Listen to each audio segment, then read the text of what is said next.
I'm Sean Thomas, and this is Local Flight. Join me as we travel across the country to discover extraordinary bartenders and purveyors. We'll share their stories as they work together to create innovative cocktails using unique local ingredients. In this episode of Local Flight, we're beating the heat with something bittersweet.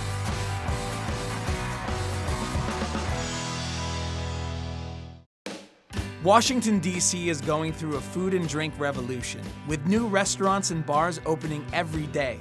Ahead of that curve has been Pearl Dive Oyster Palace and its frequently packed sister bar, Blackjack, where EJ Arpaga has made an art of crafting cocktails for big crowds without sacrificing quality. Hey there. Hey, what's up, going man? on, Sean? EJ, nice to meet you, dude. Welcome to Blackjack. Thanks for having me, man. This aesthetic is great. It almost looks like a bar stage. It's great, man. It's fun. It's more like a 1920s, 1930s style. For sure. What's the bar culture like here at Blackjack? Well, at Blackjack, it's a little bit different than most of your cocktail bars. What we do is high volume, high efficiency, speedy bartending, even with proper technique and we're concentrated on craft. I see. That's our focus. So you're here. like a high volume, but with the same craft consistency that you'd get at another type of bar where they stir a drink for 10 minutes. Exactly. Very cool. Yeah. Well, I'd love to try one of those drinks. Absolutely. So what we do here, when I first started, we decided we would mess with a Long Island iced tea. Huh. Right, so you can make A lot of negative connotations in the bartending world with Long Island. Exactly. So we decided that we were going to change out all the ingredients and go with a bunch of French aperitifs and Italian amaros and see what would happen. So Cool. This is going to be called the Blackjack iced tea. We're going to start with both lemon and lime, and we fresh squeeze everything here. For the most part, people enjoy watching and knowing that it is fresh lemon and fresh lime juice. You can pour it out of a bottle, but that doesn't, Not the same effect. Not the same effect. A little bit of simple syrup there. And then what I'm going to do for you is an old school technique that I learned when I was a very young bartender that a lot of people use anymore because it seems a little inconsistent. Okay. But it's called a 4-pour. We're going to take 4 bottles and we're going to pour them in all at once because this is a fast bar. We need to do things quickly. So I have a dry vermouth, I have a sweet vermouth, I have a French aperitif, and I have an Italian amaro. And it's all going to go in the glass like this. 4 pour. So then we're going to pour an ounce of Orange cognac. orange cognac on top. Yum, yum. Fill that with ice. We're gonna give that a top. Small shake. Just to get everything together. Doesn't need to cool off too much. And then we're just gonna pour that over. Top a little soda water. Look at that. And you got our Blackjack iced tea. It looks like iced tea. Yeah, garnish it with a nice lemon wheel. There you go. Thank you, EJ. You're very welcome, Cheers. John. Enjoy.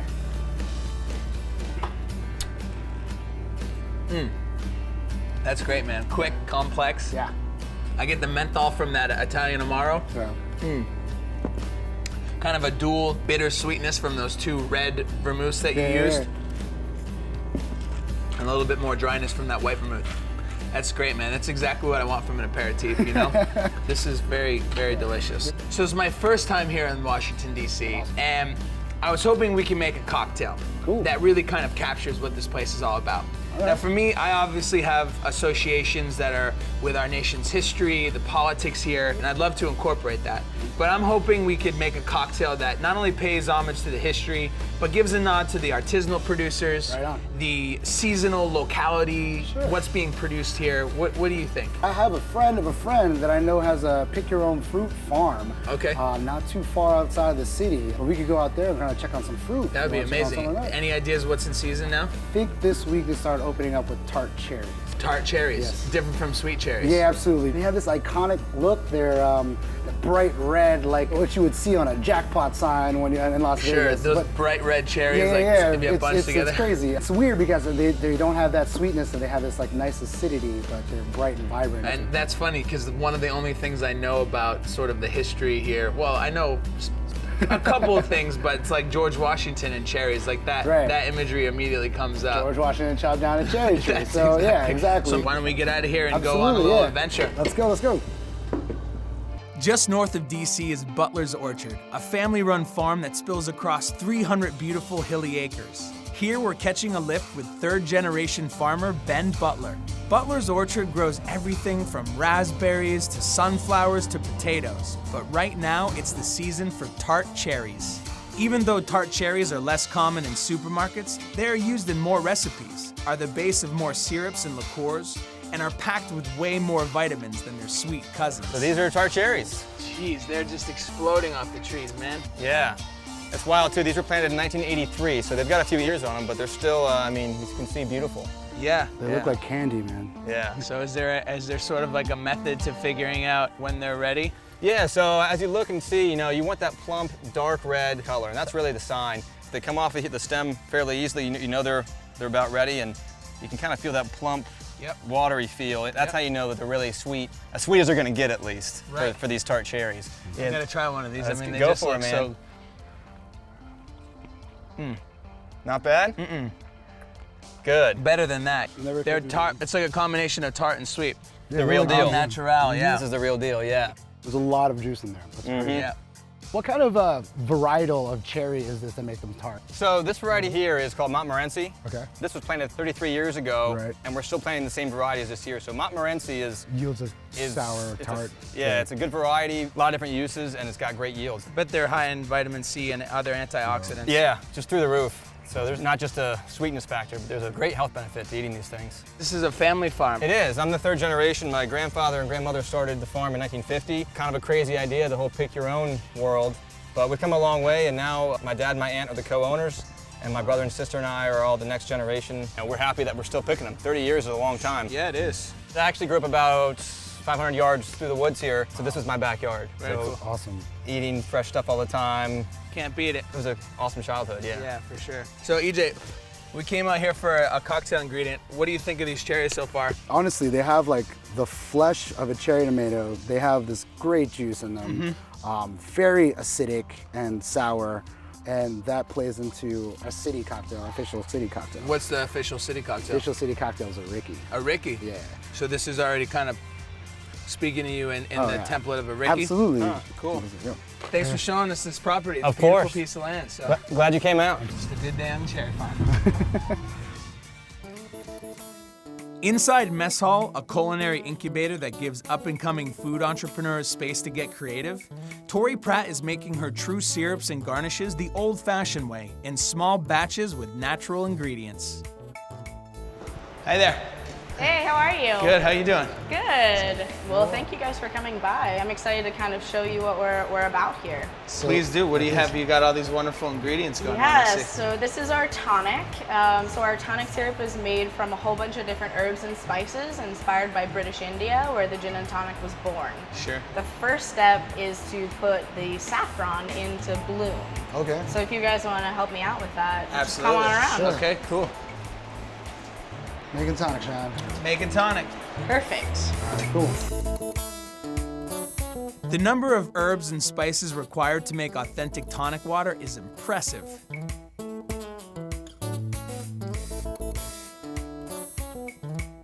Much simpler is Tori's recipe for another bar staple. We make a grenadine right now that is really delicious, made from pomegranate juice, the way it was supposed to be made back in the day. Orange flower water, some cane sugar, and citric acid. Okay, and that's your preserving agent? It's preserving and it also helps add tartness. So this is yesterday's batch of tonic and grenadine, so we're gonna taste it out for you guys. All right. Little taste test. Usually you would mix it with club soda or something else. All right, makes sense. I can smell all those like clove and allspice right off. Exactly. It's really good. And the citrus from that cinchona bark. Yeah. And you can taste some It's of the more tart, rounding notes it's too. spiced, yeah, Exactly. it's very, very well balanced and round, not too sweet. Yeah. It's amazing that you accomplish all those citrus notes with the bark like that. I mean, Thank you. Yeah. Thank No you. actual citrus, but Right. lemongrass and Oh yeah, Yeah. yeah. All right, and this is the grenadine. So you can see the gorgeous color. Smell that orange flower water. It's very aromatic. It is. doesn't smell too sweet. No. Let's see.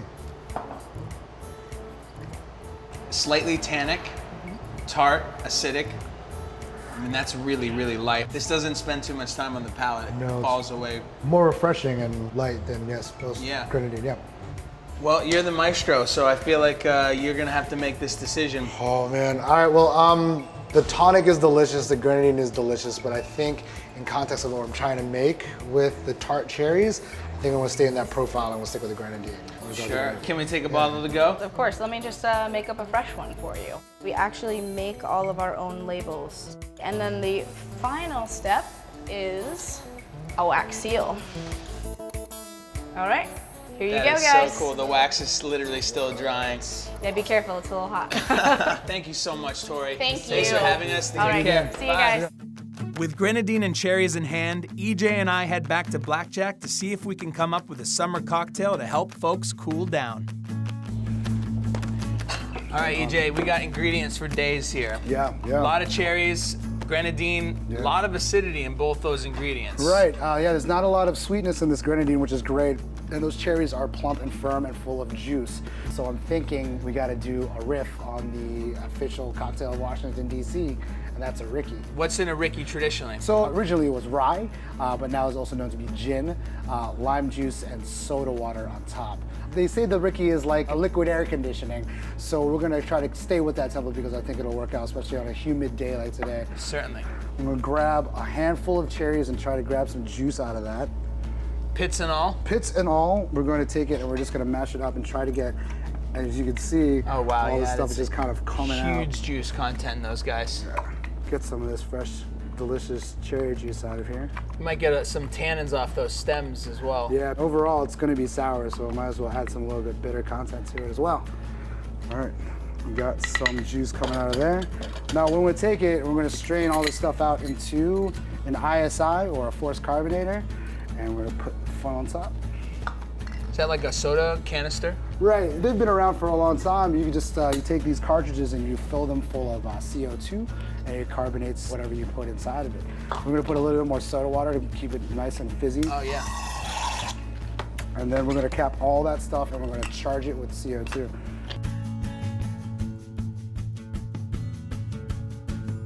We probably only have to do the one because we have regular soda water in there, and it helps with cold water and to shake it and agitate it and make sure that it gets very bubbly and involved. So now we're gonna build the cocktail. Okay. We're gonna start with Grey Goose Cherry Noir. We're gonna just keep with that theme. Sure.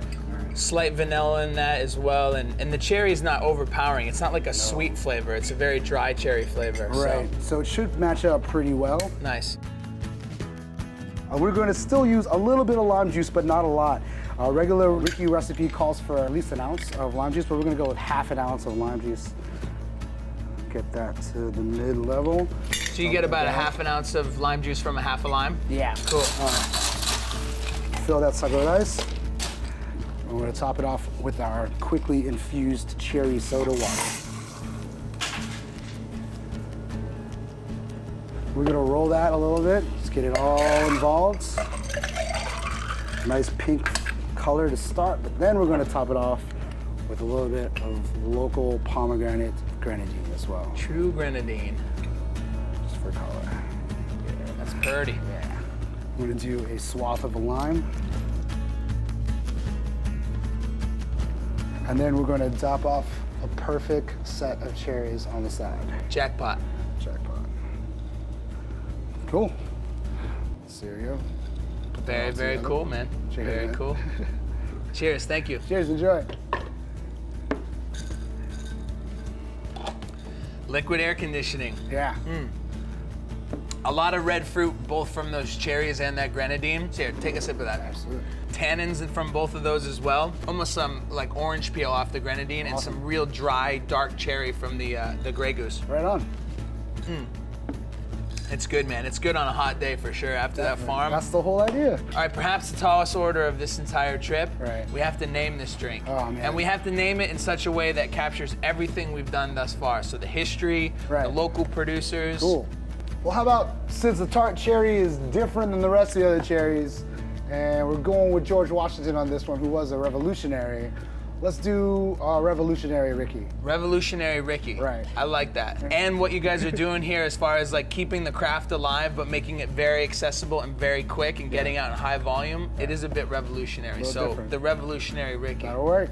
Cool, man. All right, Sean. EJ, it was a pleasure. I hope you had as much fun Absolutely. as I did on the road, and Tons. thank you for showing me DC. No problem, Sean, man. Anytime Well, you're back, get the well, I will hospitality. definitely come back for sure.